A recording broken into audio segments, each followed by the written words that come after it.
Bab 295 Valentino adalah suamiku. Ya, aku mengerti. Sudahlah, tidak usah membicarakannya lagi.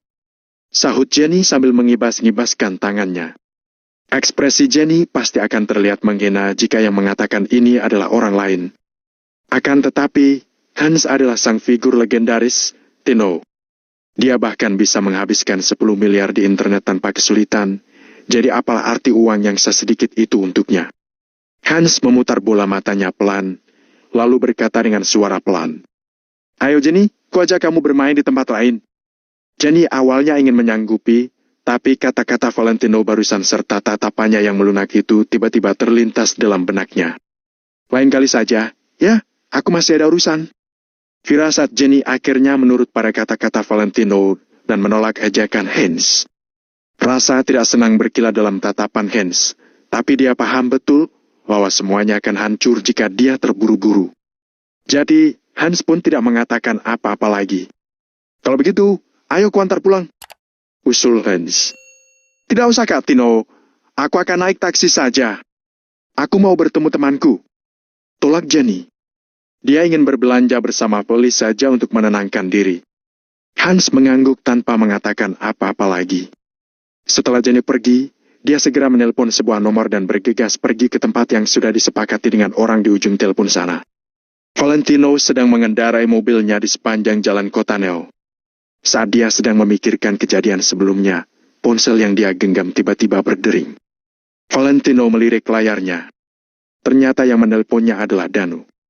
Selama ini, Valentino lah yang selalu menghubungi Danu via telepon terkait dengan kendali atas kota Neo. Pasti terjadi sesuatu sehingga sekarang Danu yang menelponnya lebih dulu. Valentino mengangkat telepon itu. Halo, Danu. Kak Valentino, akhir-akhir ini kamu jarang sekali datang berkunjung. Aku barusan melihat kakak ipar datang ke pusat kebugaran bersama beberapa orang. Apa kamu juga mau mampir? Tanya Danu, nadanya terdengar agak gembira. Angel pergi ke pusat kebugaran? Tanya Valentino sambil mengernyit. Ya, tadi saat aku menyapanya, dia bilang dia mengajak beberapa tamu perusahaannya untuk olahraga bersama. Jawab Danu menjelaskan. Valentino menggeleng-gelengkan kepalanya sambil tertawa kecil. Dari luar, Angel mungkin terlihat seperti seorang presidir wanita yang dingin, angkuh dan berkepribadian keras. Akan tetapi, sebenarnya ada kalanya dia terlihat agak emo di mata orang lain. Baiklah, aku akan mampir ke sana. Hati-hati, jangan sampai dia terluka, kata Valentino khawatir. Tenang saja, Kak Valentino, jawab Danu menjamin dengan mantap. Valentino memutuskan panggilan itu, lalu memutar arah mobilnya dan melaju menuju pusat kebugaran. Di pusat kebugaran Mapledon, Angel sedang mengayuh sepeda olahraga sambil mengenakan sebuah rompi kecil. Olahraga membuat wajahnya tampak marah merona dan cantik memesona. Tentu saja kecantikan Angel menarik perhatian semua pria di dalam pusat kebugaran, tapi tidak ada satu pun di antara mereka yang berani mendekatinya. Mana mungkin mereka berani memulai obrolan dengan Angel ketika dia telah disambut secara pribadi oleh Danu sebelumnya. Selain Angel, ada pula 3 orang wanita yang mengayuh sepeda olahraga bersama. Sepeda mereka berjejer dengan rapi. Manajer Angel, ternyata kamu hebat juga. Ya. Bahkan pusat kebugaran seperti ini saja memberikan kami pelayanan yang sedemikian istimewanya, kata seorang wanita berambut keriting sambil tertawa. Itu karena suamiku berteman dengan bos pusat kebugaran ini, jawab Angel menjelaskan. Wah, suami manajer Angel pasti seorang bos besar atau orang yang sangat berkuasa? Ya. Lihat saja pusat kebugaran yang begitu besar ini. Pasti untuk membangunnya membutuhkan biaya hampir puluhan miliar. Benar. Bagaimanapun juga, hanya mereka yang satu level saja yang bisa jadi teman. Oh ya, aku jadi ingin bertemu dengan suami manajer Angel. Aku juga. Aku sudah bekerja bersamamu selama bertahun-tahun, tapi aku sama sekali belum pernah bertemu dengannya. Sosok suami manajer Angel misterius sekali, ya. Angel sedikit tidak bisa berkata-kata mendengar gurauan yang dilemparkan oleh beberapa wanita itu kepadanya.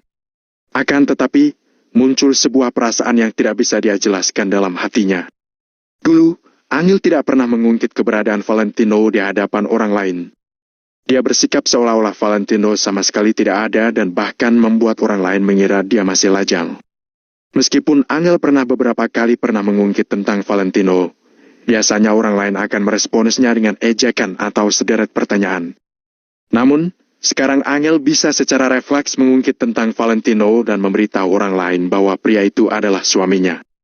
Hal yang paling penting adalah respons orang-orang di sekitar Angel saat dia mengungkit tentang Valentino kali ini. Mereka menatap Angel dengan sorot kagum dan itu membuat Angel merasa sangat bangga. Perasaan inilah yang tidak pernah dia dapatkan dari sosok Valentino yang dulu. Walaupun Angel bukan tipe wanita yang mengutamakan uang di atas segalanya, dia tetap menginginkan sosok suami yang bertanggung jawab dan bisa diandalkan. Brak! Tepat pada saat itu, pintu pusat kebugaran pun ditendang terbuka dan belasan orang menyerbu masuk. Semua orang yang berada di dalam pusat kebugaran tertegun sesaat, lalu menatap ke arah pintu dengan ragu. Angel juga berhenti mengayuh dan melihat ke arah pintu. Belasan orang itu semuanya adalah pria dan kebanyakan dari mereka mengenakan rompi berwarna hitam. Selain itu, ada juga seorang pemuda yang mengenakan setelan jas. Pemuda itu berjalan di tengah-tengah semua orang, di sisinya berdirilah Hendy yang pernah berselisih dengan pusat kebugaran Mapledon. Hendy menunjuk ke arah salah satu karyawan pusat kebugaran Mapledon dengan sikap yang sangat angkuh dan berkata dengan marah. Apa lihat-lihat? Cepat suruh bos kalian keluar. Kak Alex sudah datang. Semua karyawan pusat kebugaran Mapledon tercengang sesaat. Ya ampun, pusat kebugaran Feather masih saja tidak menyerah dan lagi-lagi datang untuk membuat masalah. Bukan hanya itu, tapi bahkan bos mereka, Alex Bramasta, juga datang secara pribadi. Sepertinya, hari ini mereka benar-benar percaya diri. Salah seorang pelatih kebugaran menjadi kesal. Dia menunjuk ke arah Hendy dan menyahut dengan marah. Hendy, apa kamu belum puas diajar saat terakhir kali datang ke sini? Hei. Hendy hanya balas tertawa dan menatap pelatih kebugaran itu, lalu berjalan 2 langkah untuk menghampirinya dan meninjunya tanpa banyak basa-basi. Buak! Tinju Hendy sangat cepat dan kuat. Pelatih kebugaran itu tertinju telak di dada dan terpukul mundur. Tubuh si pelatih kebugaran menubruk beberapa peralatan olahraga di samping, dan setelah itu barulah dia bisa menyeimbangkan tubuhnya. Tidak ada yang menyangka bahwa Hendy akan langsung menggunakan kekerasan saat keinginannya tidak dipenuhi. Sepertinya kedatangan pusat kebugaran Feather hari ini bukanlah untuk bernegosiasi dengan baik-baik. Angel dan yang lainnya berhenti berolahraga dan menatap ke arah keributan sambil mengernyit. Para anggota pusat kebugaran lainnya juga tampak curiga. Beberapa orang yang tahu tentang perselisihan di antara 2 pusat kebugaran itu sebelumnya pun menjelaskan kronologisnya kepada teman-teman mereka dengan suara yang pelan. Tentu saja banyak orang langsung menurut setelah melihat tinju Hendy. Danu pun segera membawa orang-orangnya dan berjalan keluar setelah mendengar adanya keributan di dalam pusat kebugarannya. Hendy terkekeh kecil, lalu mengambil sebuah kursi dan meletakkannya di belakang Alex. Alex pun duduk dengan postur seolah-olah dia adalah penguasa di sini dan wajahnya tampak datar. Belasan pria yang mengenakan rompi hitam itu berdiri berjejer dengan rapi di belakang Alex, membuat aura pemuda itu terkesan lebih kuat. Di sisi lain, Hendy berdiri di samping kiri Alex dan seorang pemuda yang sedari tadi diam saja berdiri di samping kanan Alex. Pemuda itu adalah Archie, orang yang pandai berkelahi yang diundang Alex secara khusus. Begitu Danu keluar dan melihat Archie, dia langsung bisa melihat bahwa pemuda itu sangat kuat. Alex, apa maksudnya ini? Tanya Danu sambil mengernyit. Apa maksudnya ini? Kamu sudah menghajar bawahanku, tapi masih bertanya apa maksudnya ini? Bab 296 2 pilihan. Hari ini aku akan memberimu 2 pilihan, tutup pusat kebugaranmu ini atau bawahanku akan melumpuhkan kalian semua. Alex berkata dengan tenang, seolah-olah seperti sedang memerintah Danu. Antun yang berada di samping Danu pun menjawab dengan tidak senang. Jelas-jelas kalian yang mencari masalah terlebih dahulu, apa kami tidak boleh melawan? Hendy menatap Anton dan mencibir. Kehe, apa kamu ingin merasakan tinjuku? Apa kamu berhak berbicara di sini? Alex mengibas-ngibaskan tangannya, menyelangkan kakinya dan berkata, setiap tempat ada aturannya tersendiri. Di jalan ini, siapapun yang memiliki tinju lebih kuat, maka dialah aturannya. Pusat kebugaran Mapledon bisa memukul orangku, tentu saja aku juga bisa memukul orangmu. Danu, katakan pilihanmu. Pusat kebugaran Mapledon tidak akan ditutup. Danu berkata dengan nada tenang, tapi sikapnya sangat tegas. Sekarang aku masih berbicara baik-baik denganmu. Ketika aku tidak ingin berbicara denganmu lagi, sudah terlambat untukmu untuk menyesalinya. Ekspresi keganasan melintas di wajah Alex. Danu menjawab dengan tegas lagi. Tanpa kata-kata dari kakakku, tempat ini tidak akan pernah ditutup. Angel pun tercengang saat mendengar ini. Dia ingat saat pertama kali ke sini, Danu sepertinya pernah mengatakan bahwa Valentino adalah kakaknya. Saat itu, Angel masih berpikir Danu dan Valentino hanya menyapa sebagai kakak adik di dalam hubungan pertemanan. Namun, sekarang setelah mendengar ucapan Danu, sepertinya hanya Valentino yang bisa memutuskan apakah tempat ini akan ditutup atau tidak. Apa sebutan kakak dari mulut Danu itu Valentino? Baik, kalau begitu, hari ini aku akan menghancurkan pusat kebugaran Mapledon ini. Aku akan lihat bagaimana kamu akan menantangku lagi. Alex mengibaskan tangannya, puluhan pria kuat di belakangnya langsung menyerang. Awalnya, Alex ingin langsung melumpuhkan Valentino, tetapi setelah dipikir-pikir, karena dia sudah ada di sini, maka sekalian saja dia menghajar Danu dan yang lainnya sampai cacat. Dan mengibaskan tangannya dengan ekspresi masam. Anton dan lainnya juga bergegas menyerang. Kedua pihak seketika langsung berantam. Pusat kebugaran pun menjadi kacau. Banyak anggota yang buru-buru melangkah mundur karena takut akan terluka. Angel juga ditarik beberapa teman mundur ke belakang. Meskipun Angel mengenal Danu, saat ini Angel juga tidak dapat membantunya. Jumlah orang kedua pihak hampir sama, tapi Anton dan lainnya jelas bukan lawan orang-orang yang dibawa Alex. Orang yang dibawa Alex kemari semuanya dipilih dengan cermat, mana ada yang tidak ahli. Dalam sekejap, Anton pun dikalahkan. Ekspresi Danu semakin masam. Danu, hanya dengan pelatih-pelatih yang tidak berguna ini, masih ingin mengajari orang. Kai, aku juga tidak akan menindasmu. Hendy dan Archie, dua orang ini kamu pilih salah satu saja untuk beradu. Jika kamu menang, hari ini aku akan melepaskanmu, yang aku katakan itu hanya hari ini. Alex sedang duduk di kursi, tetapi sorotan matanya seperti menatap Danu dari posisi yang lebih tinggi. Danu tentu saja tidak akan mengalah, dia langsung berjalan maju. Danu pun mengulurkan tangannya menunjuk Archie dan berkata, "Aku akan beradu dengannya." Oh, Archie pun tercengang mendengarnya. Dia melirik Danu sekilas dan berkata dengan hina, Kamu masih tidak pantas untuk beradu denganku." Amarah pun timbul dalam hati Danu. Perasaan akan diremehkan orang ini tidaklah enak untuk dirasakan. "Kenapa? Tidak senang?" Archie tersenyum, lalu melangkah maju dan menatap Danu. "Kekuatan tubuh bagian atasmu bagus. Kelihatannya kamu sering melatih tubuh bagian atasmu. Namun walau bagian bawah juga kadang terlatih, sepertinya tidak ada kemajuan. Dari caramu berjalan, aku sudah bisa melihat bahwa tubuh bagian bawahmu masih tidak stabil. Ini adalah kelemahanmu. Menghadapi dua orang mungkin masih bisa, namun jika lebih dari 3 orang menyerang bagian bawahmu, akan sangat mudah untuk mengalahkanmu. Apakah yang aku katakan benar?" Nada bicara Archie sangat percaya diri. Dia menatap Danu dengan tatapan penuh arti. Muka Danu tidak terlihat perubahan, tapi sebenarnya dia merasa sangat tercengang dalam hatinya. Karena apa yang dikatakan Archie itu fakta. Archie ini sudah bisa melihat banyak hal hanya dengan melihatnya sekali saja. Orang ahli melihat pengetahuan dari dalam. Archie ini pasti seorang ahli bela diri. Bahkan jika kamu beradu dengan seluruh kekuatanmu, kamu paling akan seri dengan Hendy. Sementara Hendy pun tidak bisa menahan satu pukulanku. Memangnya kamu itu siapa? Berani-beraninya kamu ingin menantangku." Archie berkata dengan nada menghina.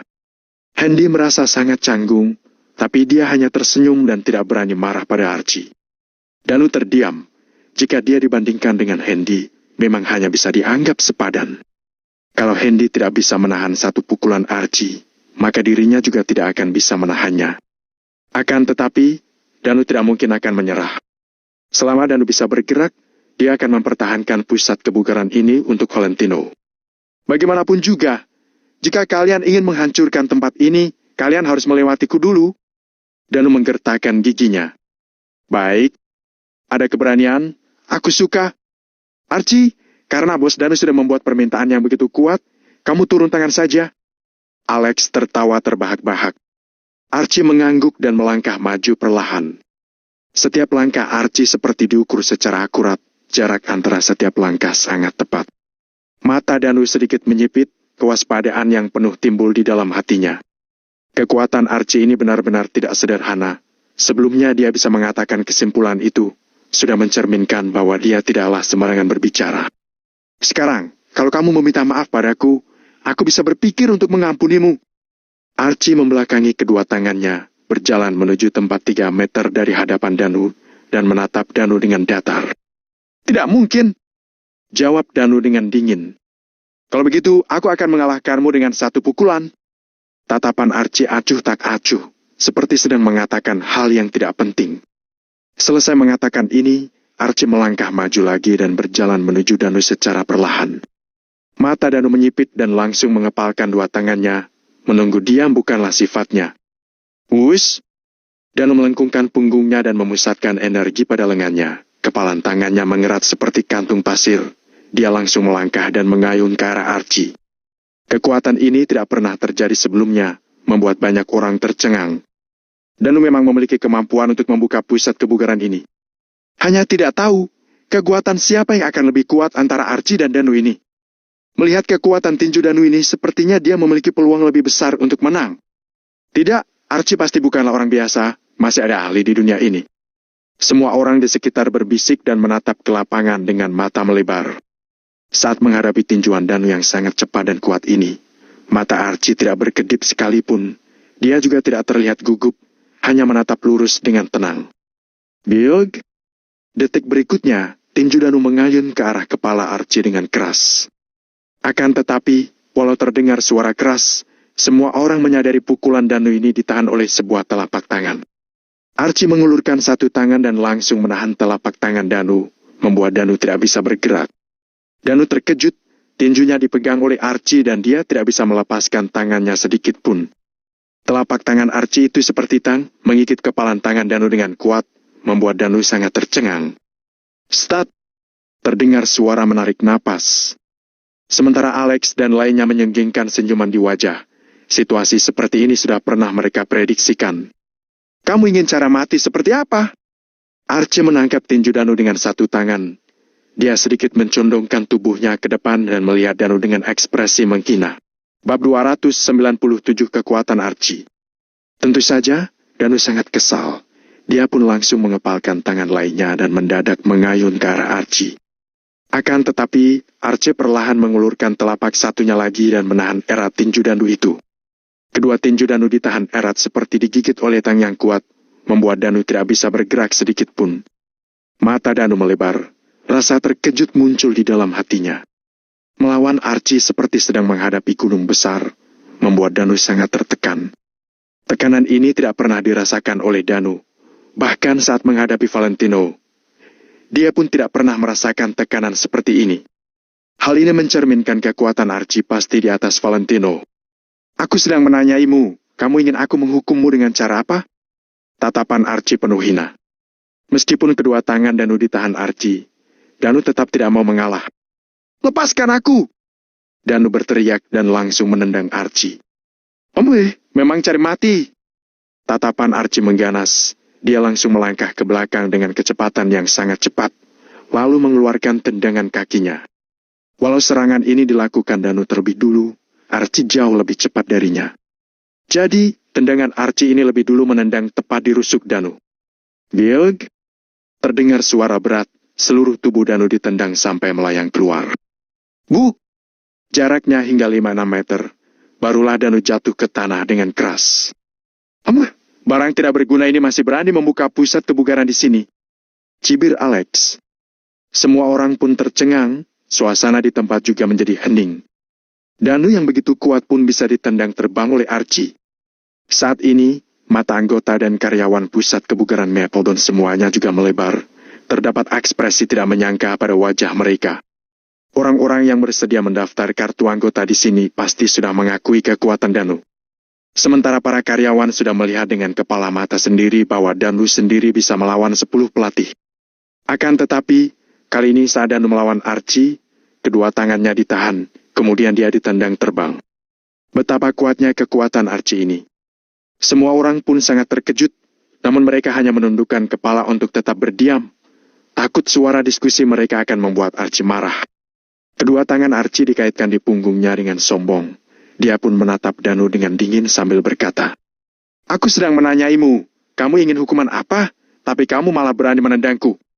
Kalau begitu, hari ini aku akan melumpuhkan kedua kakimu. Setelah mengatakan ini, Archie melangkah maju perlahan dengan kedua tangan di belakang seperti sedang jalan santai. Archie yang saat ini adalah keberadaan yang sangat kuat di lapangan. Dia adalah langit di hati semua orang, langit yang tidak dapat diatasi. Seluruh pusat kebugaran menjadi sunyi senyap. Jangankan ada yang berani menghentikan Archie, mereka pun tidak berani berbicara, bahkan tidak berani bernapas. Kekuatan Archie terlalu kuat, auranya juga kuat, membuat orang gemetar ketakutan. Mendengar Archie mau melumpuhkan sepasang kaki Danu, tidak ada yang berani menghentikannya. Saat ini, siapa yang berani pergi berarti dia sedang cari mati. Danu terbaring telungkup di tanah. Dia menatap Archie dengan tatapan mata yang penuh dengan kedinginan. Wajahnya tidak tertampak sedikit ketakutan. Archie berjalan ke hadapan Danu dan bertanya padanya dari posisi yang lebih tinggi. "Apa kamu mengalah?"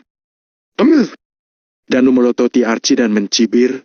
Kelakuannya ini sudah cukup untuk mengekspresikan sikapnya saat ini. "Keberanianmu tinggi, aku menghargaimu." Archie mengangguk kepalanya bagaikan seorang kaisar, lalu berkata, "Kalau begitu, aku akan memberimu kesempatan berlutut untuk meminta maaf, maka aku akan mengampunimu sekali ini. Tentu saja, tempat ini juga tidak boleh diteruskan lagi. Bawalah orangmu untuk keluar dari sini." Archie berkata dengan ekspresi menghina. "Tidak mungkin," jawab Danu sambil menggertakkan giginya. Archie menatap Danu lagi, senyuman dingin melintas di sudut mulutnya. "Kalau kamu berlutut untuk meminta maaf, kamu dapat menghindari kelumpuhan kaki, namun pusat ini harus ditutup. Jika kamu tidak berlutut, maka aku akan melumpuhkanmu dan pusat ini juga akan ditutup. Kamu mau pilih yang mana?" Cibir Archie. "Kalau kamu berani, kamu membunuhku saja." Danu tetap tidak mengalah dan menatap Archie dengan tatapan ganas. "Jangan terlalu buru-buru untuk menjawabnya. Kamu harus berpikir dengan baik-baik, kesempatannya hanya ada satu kali." Jawab Archie. "Pergi!" Danu berteriak keras, dia langsung melompat dan mengepal erat tangannya, lalu membanting ke arah Archie. Saat ini, kecepatan dan kekuatan yang ditunjukkan Danu 2 kali lipat lebih kuat dari sebelumnya, jelas-jelas sudah mengeluarkan potensi batasnya. Bahkan 2 tinju yang diayunkan Danu ini pun menghasilkan suara ledakan di udara. Akan tetapi, Archie tetap tenang. Badannya tidak bergerak sedikit pun, matanya hanya menatap lurus pada tangan Danu. Serangan sepenuh tenaga Danu semakin mendekati wajah Archie. Semua orang tidak ragu bahwa jika pukulan ini menghantam ke wajah Archie, walau Archie pernah melatih bela diri, juga akan dihantam hingga jatuh ke tanah. Namun sekarang, Archie tidak bergerak sedikit pun. Apa maksudnya? Apakah pukulan Danu yang sekuat ini juga tidak ada apa-apanya di mata Archie? Serangan Danu semakin dekat. Saat dia segera akan memasuki area serangan Archie, Archie pun bergerak. Hanya terlihat kaki kiri Archie yang tetap berdiri di tanah dengan seimbang dan kedua tangannya membelakangi tubuh. Kaki kanannya langsung terangkat tinggi seperti tongkat besi yang membanting dengan keras. Bam!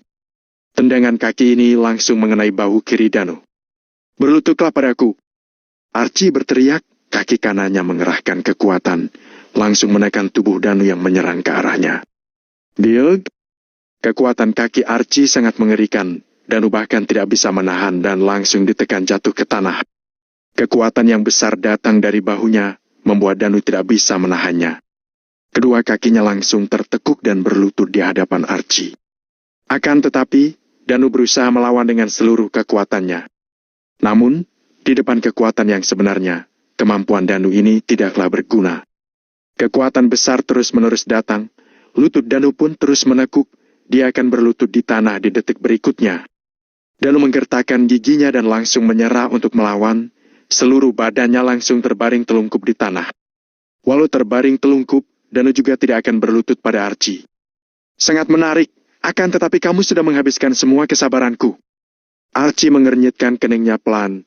Melihat Danu yang terbaring telungkup di tanah, dia langsung mengangkat kaki kanannya dan menendang ke arah lutut Danu. Dengan kekuatan mengerikan Archie, jika tendangan ini terkena pada Danu, mungkin saja tempurung lutut Danu akan hancur. Seketika mata semua orang melebar dan tertuju ke arah sana. Apakah Danu akan dilumpuhkan Archie?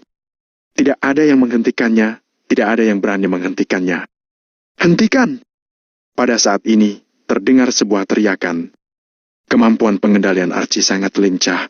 Hampir saat suara itu terdengar, telapak kakinya sudah berhenti. Saat ini, telapak kaki itu berjarak kurang dari 10 cm dari lutut Danu. Kalau suara ini lambat 2 detik, Danu mungkin sudah dilumpuhkan oleh Archie.